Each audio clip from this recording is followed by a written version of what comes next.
വിശുദ്ധ പൗലോസ്ലീഹ കൊരിന്തോസ്യർക്ക് എഴുതിയ രണ്ടാം ലേഖനം, അധ്യായം 3. ഉടമ്പടിയുടെ ശുശ്രൂഷകർ. ഞങ്ങൾ വീണ്ടും ആത്മപ്രശംസ ചെയ്യുകയാണോ?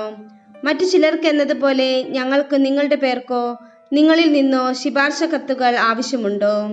ഞങ്ങളുടെ ഹൃദയങ്ങളിൽ എഴുതപ്പെട്ടതും സകല മനുഷ്യരും അറിയുകയും വായിക്കുകയും ചെയ്യുന്നതുമായ ഞങ്ങളുടെ ശുപാർശ കത്ത് നിങ്ങൾ തന്നെയാണ്.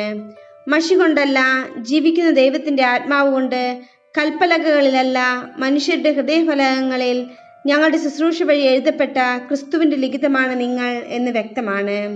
ഇതാണ് ക്രിസ്തു വഴി ദൈവത്തിലുള്ള ഞങ്ങളുടെ വിശ്വാസം. സ്വന്തമായ എന്തെങ്കിലും മേന്മ അവകാശപ്പെടാൻ ഞങ്ങൾ യോഗ്യരല്ല. ഞങ്ങളുടെ യോഗ്യത ദൈവത്തിൽ നിന്നാണ്. അവിടുന്ന് ഞങ്ങളെ എഴുതപ്പെട്ട നിയമത്താലല്ല, ആത്മാവിനാൽ പുതിയ ഉടമ്പടിയുടെ ശുശ്രൂഷകരാകാൻ യോഗ്യരാക്കിയിരിക്കുന്നു.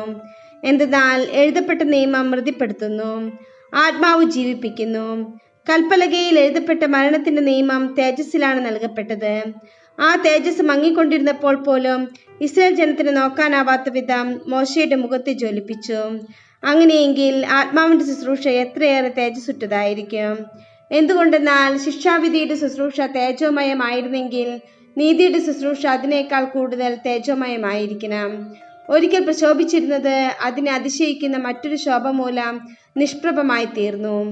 മങ്ങി മറഞ്ഞു പോയത് തേജസ്സുള്ളതായിരുന്നെങ്കിൽ നിലനിൽക്കുന്നത് തീർച്ചയായും അതിനേക്കാൾ തേജസ്സുള്ളതായിരിക്കണം. ഈ ദൃശ്യമായ പ്രത്യാശ ഞങ്ങൾക്കുള്ളത് കൊണ്ട് ഞങ്ങൾ ധൈര്യമുള്ളവരാണ്.